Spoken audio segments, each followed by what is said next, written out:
Mule hunt હેઠળ રાજકોટ જિલ્લા પોલીસને મોટી કાર્યવાહી। ઓપરેશનલ મ્યુલ હન્ટ હેઠળ 6 આરોપીઓને જિલ્લા પોલીસે દબોચ્યા। ગોંડલના એક એકાઉન્ટ સામે દેશભરમાંથી 66 ફરિયાદ દાખલ થઈ હોવાનું સામે આવ્યું છે। ગોંડલમાં જય નામના 25 વર્ષીય વ્યક્તિના 6 એકાઉન્ટ હતા। જ્યોત અને સોમ એન્ટરપ્રાઇઝ નામથી પેઢીના 6 એકાઉન્ટ હતા।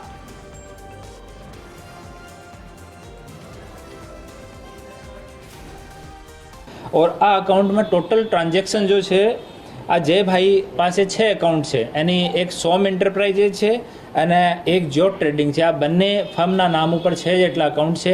આ તમામ અકાઉન્ટ્સમાં છેલ્લા 1.5 વર્ષમાં 198 કરોડનો ટ્રાન્ઝેક્શન થયો હતો।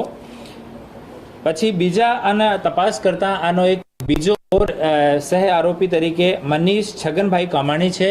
એના પણ એવા જ અકાઉન્ટ છે જેમાં ટોટલ 150 કરોડના ટ્રાન્ઝેક્શન મળ્યા।